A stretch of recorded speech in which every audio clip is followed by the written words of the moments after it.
Assalamualaikum warahmatullahi wabarakatuh.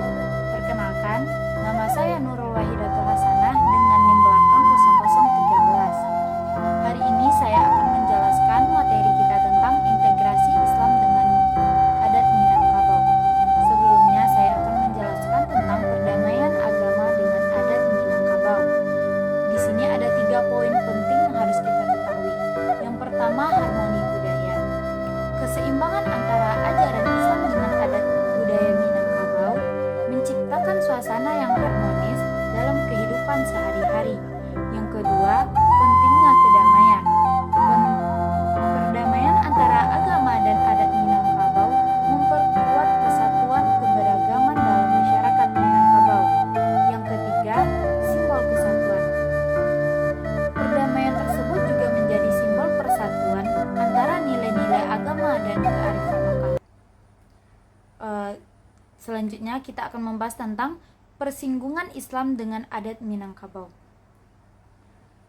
Sebelum masuknya ajaran Islam ke Minangkabau, rakyat Minangkabau menganut ajaran Hindu-Buddha. Namun setelah Islam menyebar di Minangkabau, orang Minangkabau baru sadar bahwa apa yang mereka sembah adalah bertentangan dengan syariat. Sebelum adat Minangkabau sebelumnya masyarakat Minangkabau belum mengenal ajaran spiritisme animisme, yang artinya ajaran yang berhubungan dengan pemujaan roh-roh nenek moyang dan kepercayaan bahwa benda-benda mati seperti pohon, gua, gunung, dan lain-lain mempunyai roh. Oleh karena itu, orang Minang hampir tidak mengenal orang sakti ataupun kuburan yang dikeramatkan. Islam masuk ke Minangkabau secara bergelombang pada abad ke-7 hingga akhir abad ke-17. Penyebaran Islam di Minangkabau dilakukan melalui proses integrasi damai yang biasa disebut dengan istilah Islamisasi kultural. Hal itu berarti adanya percampuran antara ajaran Islam dengan aturan adat Minangkabau. Adat yang telah ada hanya menyesuaikan dengan aturan-aturan Islam. Salah satunya dapat dilihat pada susunan pemerintahan istana yang mulai diatur berdasarkan hukum Islam dan hukum adat. Raja dijadikan 3 sela, yaitu Raja Alam, Raja Adat, dan Raja Ibadat. Pembesar-pembesar kerajaan dijadikan ampek balai.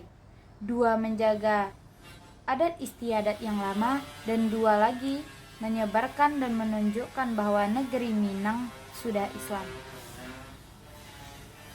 Islam secara cepat tersebar di Minangkabau, yang pada dasarnya merupakan daerah yang kaya dengan masyarakatnya patuh kepada adat, ditambah lagi dengan kehadiran Islam di ranah Minang. Maka daerah Minangkabau menjadi daerah yang komplit, dengan adat yang dipakai selama ini memiliki tuntunan dan patokan. Minangkabau dikenal sebagai daerah yang kaya akan ragam budaya dan tradisi. Setiap perayaan yang diadakan di Minangkabau, baik perayaan yang berkaitan dengan adat maupun agama, selalu mendapat tempat yang spesial di tengah masyarakat.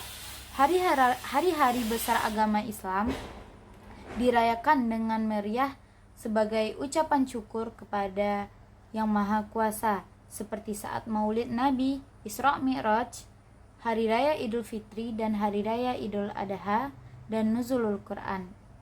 Dalam perayaan-perayaan tersebut, masyarakat mengadakan acara masak-masakan tradisional ala Minang seperti lamang tapai, rendang, dan gulai.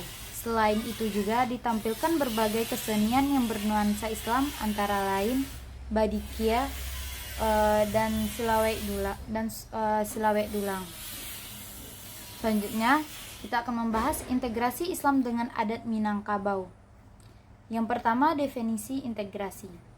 Integrasi sosial lazim dikonsepsikan sebagai suatu proses ketika kelompok-kelompok sosial tertentu dalam masyarakat saling menjaga keseimbangan untuk mewujudkan kedekatan hubungan sosial atau ekonomi dan politik. Dengan kalimat yang lain, integrasi juga didefinisikan sebagai proses potensialitas yang mendorong ke arah proses di mana komponen-komponen dua kelompok sosial atau lebih menjadi terpadu sehingga memberikan kebersamaan dan kesatuan antara kelompok-kelompok yang ada. Dengan pengertian ini, tercangkup di dalamnya kasus integrasi dan potensialitas integrasi. Yang kedua, integrasi Islam dengan adat. Sesaat setelah pecahnya Perang Saudara, keluarga raja pindah ke Marapalam dan lambat laun menetapkan kedudukan sebagai mitra dagang Malaka. Anggota keluarga raja menetapkan di berbagai tempat. Pada waktu itulah keluarga raja berhubungan dengan pedagang muslim dan pada akhir abad ke-16 Masehi secara bertahap mereka menjadi Islam. Kedatangan pengaruh Hindu tidak mengubah keadaan yang demikian itu. Secara umum, pengaruh Hindu di Minangkabau pada saat kekuasaan Raja Aditya Warman setelah meninggal, maka pengaruh Hindu mulai lenyap. Sebaliknya, pengaruh agama Islam semakin mengental seiring waktu, membawa perubahan yang fundamental terhadap adat Minangkabau. Dengan masuknya Islam, maka segala aturan adat yang bertentangan dikikis dan dihapuskan, hingga pada hal-hal pokok dalam adat diganti secara mutlak kepada aturan yang berlandasi Islam. Masyarakat Minangkabau meyakini bahwa di dalam sistem sosial mereka Islam dan adat telah terjalin dengan baik. Prinsip-prinsip ini kemudian tertuang dalam pepatah syara mangato adat memakai, yang bermakna bahwa segala bentuk ajaran agama Islam, yaitu Al-Quran dan hadis, diterapkan secara penuh di dalam adat Minangkabau sendiri. Dan di dalam pepatah lain, syara bata lanjang adat basi sampingan,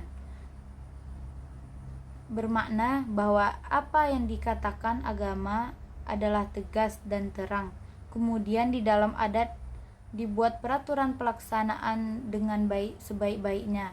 Dan dalam pepatah lain, adat basandi syara, syara basandi kitabullah, yang kita sama-sama tahu itu adalah pepatah di Minangkabau yang sangat dijunjung pepatahnya.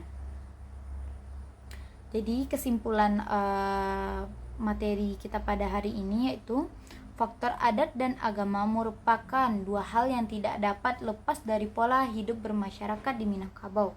Kokohnya dan keteguhan antara adat dengan Islam sangatlah berjalan dan bekerja dengan konsisten melakukan kesinambungan yang harmoni. Bila mana adat goyah, maka syarak akan menopang. Sebaliknya, bila syarak mulai goyah, adat akan menopang. Sedangkan bila agama membengkok, maka adat akan meluruskan.